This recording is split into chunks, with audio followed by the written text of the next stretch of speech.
Hello everyone, very good afternoon to all my dear champions. So finally the day has about to come जिसका आप लोग बेसब्री से इंतज़ार कर रहे थे, है ना। सो यूपी सुनेट 2025 का एग्ज़ाम आने वाला है, ठीक है। सिर्फ 4 to 5 डेज़ बचे हैं। तो क्या हम ऐसा करें, मैडम हमने पढ़ा नहीं, मैडम हमने अटेंड नहीं किया, हमारे बेसिक क्लियर नहीं है, तो हम क्या ऐसा करें एक शॉर्टकट जो कि लास्ट में सभी बच्चों को चाहिए होता है। तो यहाँ पर आज मैं आपको कुछ टॉपिक्स प्लस कुछ रूल्स बता रही हूँ जो आपको एग्ज़ाम में रिवाइज करना बहुत ज़रूरी है, ठीक है। तो सारे कॉन्सेप्ट, रूल्स और टॉपिक्स मैं यहाँ पे आपके साथ डिस्कस करने वाली हूँ, जो भी इम्पोर्टेंट होंगे उन सबको, ठीक है। इन शॉर्ट मैं आपको बताऊँगी, आपको अपनी साइड से फिर इनको फटाफट से क्या करना है, रिवाइज करना है, ठीक है। सो चलिए स्टार्ट करते हैं without any further delay. Important topics सबसे पहले मैं आपको बता देती हूँ कि अगर आप यूपीसी नेट के लिए प्रिपरेशन कर रहे हैं तो आपके लिए इम्पॉर्टेंट टॉपिक्स कौन कौन से हो सकते हैं। सो सबसे इम्पॉर्टेंट टॉपिक जो आपके लिए पहला हो सकता है वो है आपका वर्ब, यानी कि बिल्कुल बेसिक से वर्ब से रिलेटेड क्वेश्चंस आपसे पूछे जाते हैं। बिल्कुल बेसिक वाला जो पार्ट होता है, बेसिक वाला पार्ट जैसे कि मैंने आप लोगों को पढ़ाया है, बहुत ज़्यादा मैंने आप लोगों को पढ़ाया है, तो मैं आपको बता रही हूँ जो जो कॉन्सेप्ट्स वर्ब्स में इंपॉर्टेंट हैं वो सब बता रही हूँ। तो सबसे पहले मैंने एक रूल आपको पढ़ाया है वर्ब्स में कि पूरी इंग्लिश में कभी भी मॉडल यूज़ होता है। मॉडल यानी कि आपका विल हो गया, वुड हो गया, कैन हो गया, कुड हो गया, मे हो गया, माइट हो गया, नीड टू हो गया, डेयर टू हो गया, यूज टू हो गया। जितने भी मॉडल्स होते हैं, मैंने ये नहीं बोला कि वो मॉडल प्रेजेंट का होगा या पास्ट का होगा, मैंने बोला मॉडल होना चाहिए। तो उस मॉडल के बाद बेटा वर्ब हमेशा किस फॉर्म में आती है, फर्स्ट फॉर्म में आती है। मॉडल के बाद वर्ब हमेशा फर्स्ट फॉर्म में आनी चाहिए। इट रियली डजेंट मैटर कि मॉडल प्रेजेंट है या पास्ट है, लेकिन वर्ब उसके बाद प्रेजेंट फॉर्म में होनी चाहिए। फॉर एन एग्जाम्पल, अगर मैंने बोला कि I could solve this problem, मैं इस प्रॉब्लम को क्या कर सकती हूँ, सॉल्व कर सकी, मैं इस प्रॉब्लम को सॉल्व कर सकी, तो ये सेंटेंस क्या हो जाएगा, इनकरेक्ट हो जाएगा, क्योंकि कुड क्या है, मॉडल है। मॉडल के बाद वर्ब फर्स्ट फॉर्म में आती है, तो सॉल्व आपकी कौन सी फॉर्म है, सेकेंड और थर्ड फॉर्म है। तो इसको रिप्लेस करना है किसके साथ, फर्स्ट फॉर्म के साथ, तो ये होना चाहिए solve. So I could solve this problem. तो सबसे पहला और सबसे बेसिक कॉन्सेप्ट आपका ये है कि पूरी इंग्लिश में कभी भी हम मॉडल का यूज़ करेंगे तो मॉडल अपने बाद हमेशा वर्ब की फर्स्ट फॉर्म ही लेगा, कभी भी second form, third form, fourth form, fifth form model के साथ नहीं आता है। I will decide what to do, ना कि I will decided what to do, ठीक है। So when you talk about any model you have to use V1 form of the verb. ये सबसे पहला कॉन्सेप्ट है। सेकेंड कॉन्सेप्ट आपका क्या है, सेकेंड कॉन्सेप्ट बेटा आपका ये है कि जब भी किसी सेंटेंस में हैज़ यूज़ होता है, हैव यूज़ होता है या फिर हैड यूज़ होता है, हैज़, हैव या हैड, उसके बाद पूरी इंग्लिश में वर्ब आती है थर्ड फॉर्म में। किस फॉर्म में, थर्ड फॉर्म में। जैसे मैंने बोला आई हैव डिसाइडेड, मैंने डिसाइड कर लिया है, आई हैव डिसाइडेड, ना कि I have decide. She has solved this question, उसने इस क्वेश्चन को सॉल्व कर लिया है, has solved this question. I had resolved all your differences, मैं तुम्हारे बीच के डिफरेंसेस जो है ना मैंने रिजॉल्व करा दिए थे। तो जब भी हम किसी सेंटेंस में हैज़ लगाते हैं, हैव लगाते हैं और हैड लगाते हैं तो इसके बाद वर्ब किस फॉर्म में आती है, थर्ड फॉर्म में आती है। ये सेकेंड और सबसे बेसिक रूल है। थर्ड कॉन्सेप्ट वर्ब से रिलेटेड याद रखिए कि पूरी इंग्लिश में कभी भी बी की फॉर्म्स यूज होती दिखाई देती हैं। बी की फॉर्म्स मतलब आपका बी हो गया, आपका इज एम आर हो गया, आपका वॉज वर हो गया, है ना। इन सभी के बाद पूरी इंग्लिश में दो ही वर्ब आती है, एक आती है आईएनजी फॉर्म जो कि आपका एक्टिव वॉइस में आती है, और दूसरी आती है आपकी थर्ड फॉर्म जो कि किस में आती है, पैसिव वॉइस में आती है। दो ही वर्ब आती हैं, दो ही वर्ब आती हैं। जैसे अगर मैंने बोला कि he is know to me, बताओ ये करेक्ट है क्या, बिल्कुल भी करेक्ट नहीं है, क्योंकि इज के बाद फर्स्ट फॉर्म तो आती ही नहीं है। इसके बाद या तो आईएनजी फॉर्म आती है या तो थर्ड फॉर्म आती है, तो यहाँ पर हमें नोन कर देना चाहिए था। अगर आपको नहीं पता कि नोन करें या क्या करें, बट इतना समझ आ रहा है कि इज के बाद फर्स्ट फॉर्म तो नहीं आएगी, तो बस आप जीत गए, ठीक है। तो he is known to me, ठीक है, उसे मेरे द्वारा जाना जाता है, he is known to me. तो पूरे इंग्लिश में कभी भी बी की फॉर्म्स यूज होती है, या तो उसके बाद आईएनजी फॉर्म आती है या तो उसके बाद थर्ड फॉर्म आती है. ING form is used for active voice, third form is used for passive voice. इसके अलावा कोई भी वर्ब यूज नहीं की जाती है. हो गए कितने कॉन्सेप्ट्स? 3. फोर्थ कॉन्सेप्ट सुनो. फोर्थ कॉन्सेप्ट कहता है कि पूरी इंग्लिश में कभी भी डू आता है, डज आता है या फिर डिड आता है, उसके बाद हमेशा वर्ब फर्स्ट फॉर्म में आती है. ठीक है, जैसे she does not accept her fault. वो अपनी गलती को ना एक्सेप्ट नहीं करती है. She does not accept her fault, तो डज नॉट एक्सेप्ट, तो डज नॉट एक्सेप्ट, तो एक्सेप्ट कौन सी फॉर्म है? फर्स्ट फॉर्म है. तो पूरी इंग्लिश में कभी भी हम डू का, डज का या डिड का यूज करते हैं तो उसके बाद वर्ब की फर्स्ट फॉर्म आती है. ये हमेशा फिक्स्ड कॉन्सेप्ट है. तो वर्ब यानी कि बेसिक से आपको 4 कॉन्सेप्ट से क्वेश्चन पूछे जा सकते हैं और ये चारों कॉन्सेप्ट आपको बहुत अच्छे से पता होना चाहिए. एक और लास्ट कॉन्सेप्ट लिख लो मेरी तरफ से, बोनस है ये. टू के बाद हमेशा वर्ब की फर्स्ट फॉर्म आती है. 2 + V1 form of the verb. जैसे मैंने बोला आई वॉन्ट टू गो, मैं जाना चाहती हूँ. मैं ऐसा नहीं बोल सकती आई वॉन्ट टू गोइंग. ठीक है, तो when you talk about two, उसके बाद वर्ब की कौन सी फॉर्म आती है? फर्स्ट फॉर्म आती है.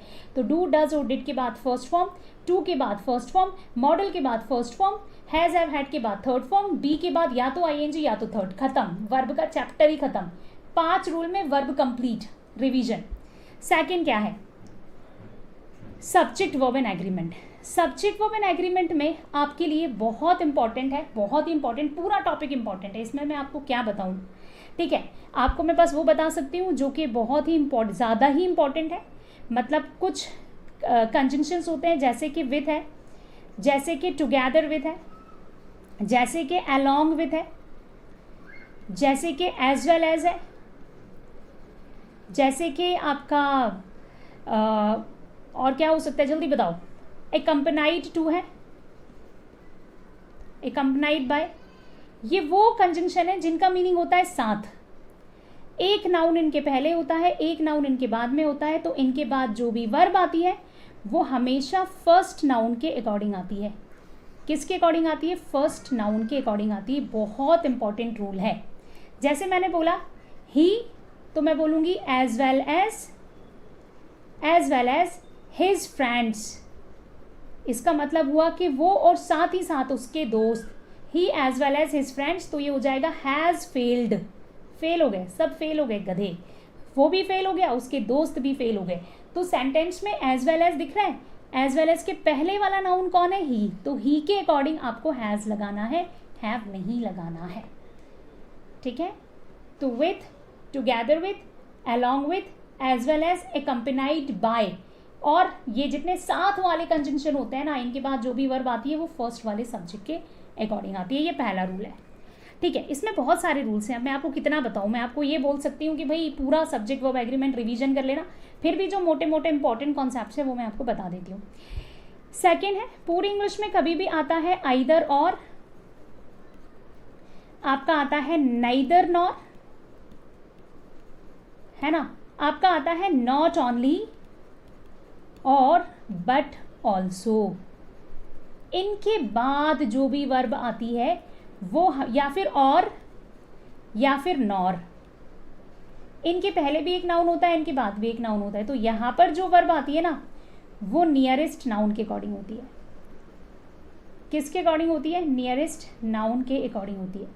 अगर ये वाला नाउन सिंगुलर होता है तो वर्ब भी बेटा कैसी लगाओगे? सिंगुलर लगाओगे. ये वाला नाउन अगर प्लूरल होता है तो वर्ब भी कैसी लगाओगे? प्लूरल लगाओगे. ठीक है, noun singular, verb singular, noun plural, verb plural. Clear? Second वाला नाउन, जैसे मैंने बोला कि आइदर ही और आई, तो मैं बोलूंगी I am in this fault. ऐसा मत करना आइदर ही और आई इज, क्योंकि आई के साथ इज नहीं आता है. आई के साथ क्या आता है? एम आता है. तो जब भी हम किसी सेंटेंस में आइदर और, neither nor, not only but also और नॉर का यूज करते हैं तो इसके बाद जो भी वर्ब होती है ना वो नियरेस्ट नाउन के अकॉर्डिंग होती है. क्लियर? नेक्स्ट, जब भी कुछ ऐसे नाउन होते हैं जहाँ पर आपने एंड कंजंक्शंस को दो नाउन से जोड़ा है, ठीक है, लेकिन वो दोनों एक ही का मीनिंग बता रहे हैं, कॉमन नाउन है। जैसे मैंने बोला द टीचर एंड प्रिंसिपल, तो यहाँ पर दो कॉमन नाउन यूज हुए हैं,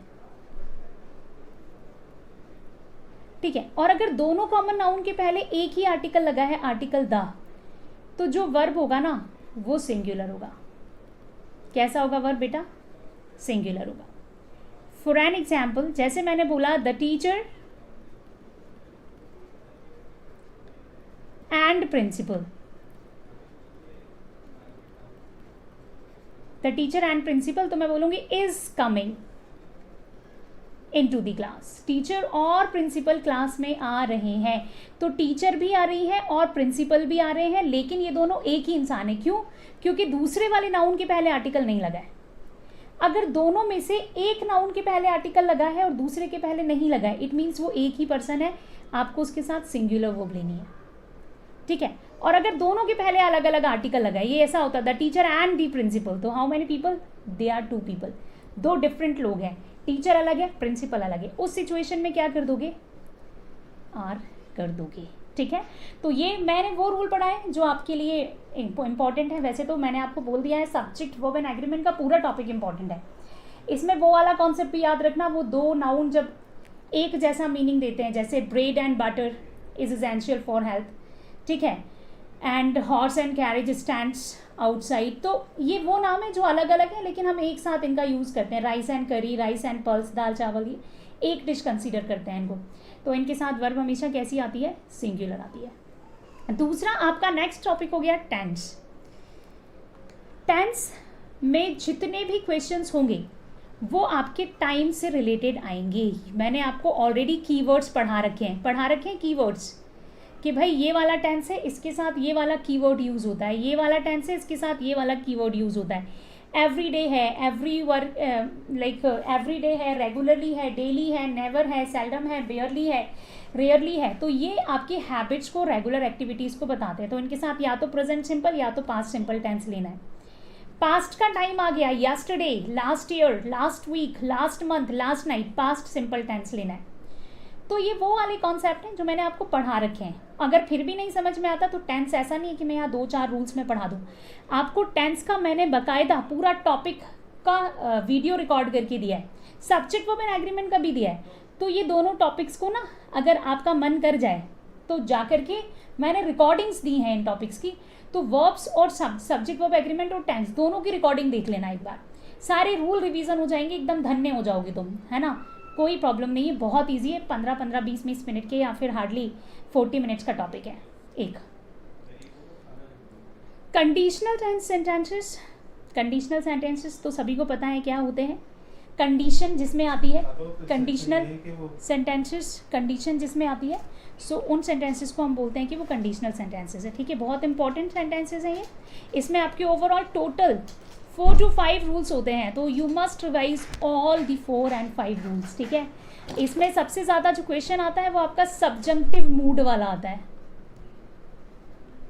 सब्जंक्टिव मूड मतलब जहाँ पर हाइपोथेटिकल सिचुएशन पूछी जाती है ना, हाइपोथेटिकल सिचुएशन कि यदि मैं अमीर होती तो मैं जो है चैरिटी करती, गरीबों की मदद करती, यदि मैं प्राइम मिनिस्टर होती तो देश का भला कर देती। तो वो हाइपोथेटिकल सिचुएशन वाले क्वेश्चन बहुत ज़्यादा आते हैं, ठीक है। और पास्ट परफेक्ट वाली कंडीशंस आती हैं, मैंने पढ़ा रखी है, इनको एक बार रिवाइज कीजिएगा। हाँ, नाउन्स में आपको बहुत ज़्यादा क्वेश्चन आते हैं सिंगुलर और प्लूरल से रिलेटेड। सिंगुलर और प्लूरल से related question, number of question ज़्यादा पूछे जाते हैं।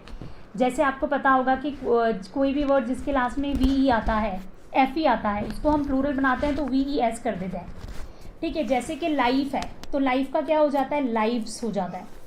वाइफ है तो वाइफ्स हो जाता है, ठीक है। नाइफ है तो नाइफ्स हो जाता है। तो ये कुछ सिंगुलर से प्लूरल वाले वर्ड्स हैं जिन पर क्वेश्चन आते हैं।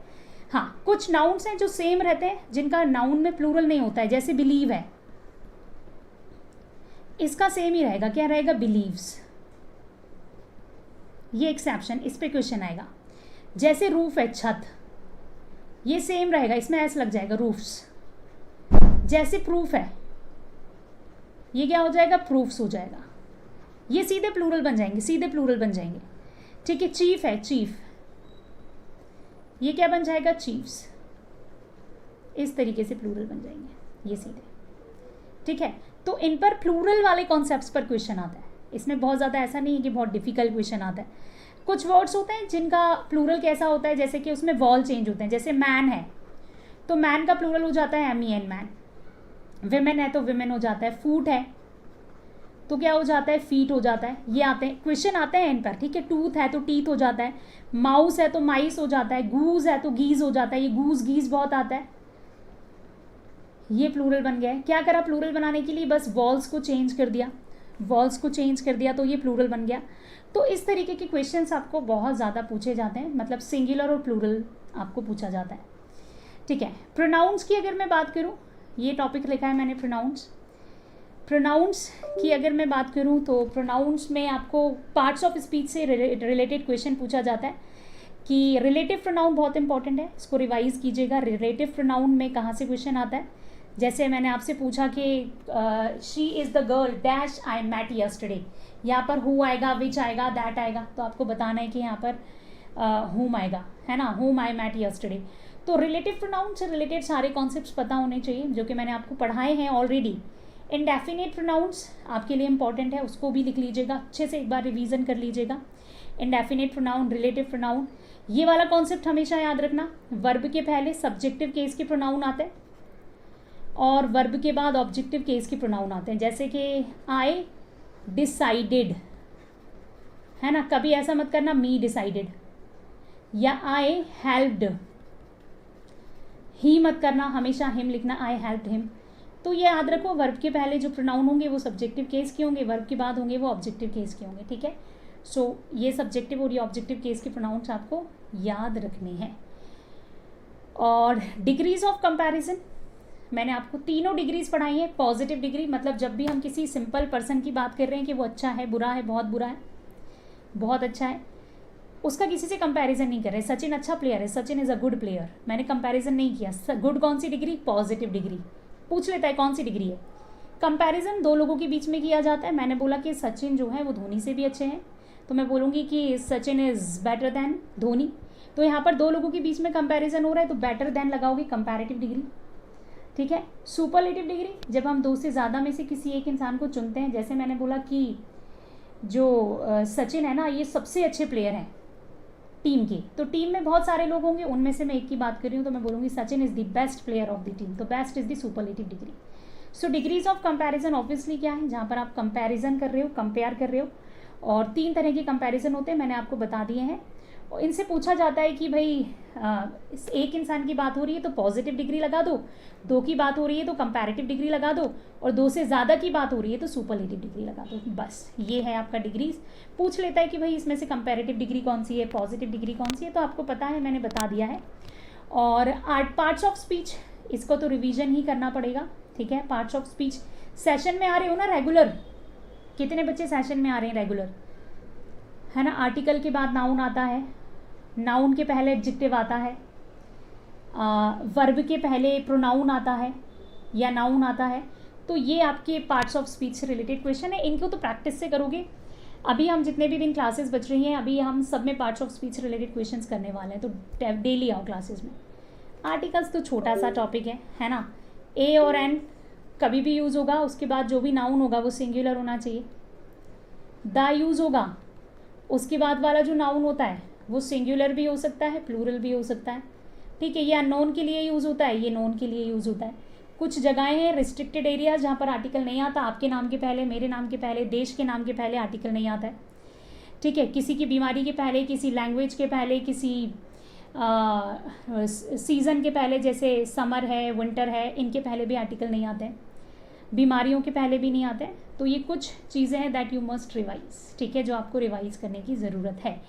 इसके अलावा बेटा, जो भी बच्चे अभी प्रिपरेशन कर रहे हैं और उनको ऐसा लगता है कि वो नेक्स्ट ईयर एग्ज़ाम देना चाहते हैं, ठीक है, तो वो अभी हमारे पास पैचेस हैं, जैसे कि संकल्प पैच है, नर्सिंग, BSc नर्सिंग या पैरामेडिकल का ऑनलाइन लाइव क्लासेस है, इसमें आप अपना एडमिशन ले सकते हैं, प्रतिज्ञा में ले सकते हैं, ठीक है। और एक MCQs बैच हमने लॉन्च किया है, प्रगति, इसमें भी आप अपना जो है एडमिशन ले सकते हैं, ठीक है। अभी क्योंकि आपका सिलेक्शन, आपकी माँ का सपना है, तो आपका सपना को साकार करने के लिए, आपका सिलेक्शन के लिए यहाँ पर संकल्प बीएससी और प्रतिज्ञा पर यहाँ पर मदर्स डे स्पेशल में आपको तैयारी स्टार्ट करने के लिए 3x वैलिडिटी के साथ 77% का ऑफ दिया जा रहा है सारे नर्सिंग एग्जाम लाइव बैचेस पर, ठीक है, माँ पैक पर, ठीक है। तो आप यूज़ कर सकते हैं माँ 77 कोड और बाय कर सकते हैं, खरीद सकते हैं। If you have any query related anything you can contact on 9958776247। इस नंबर पे आप कॉन्टैक्ट कर सकते हैं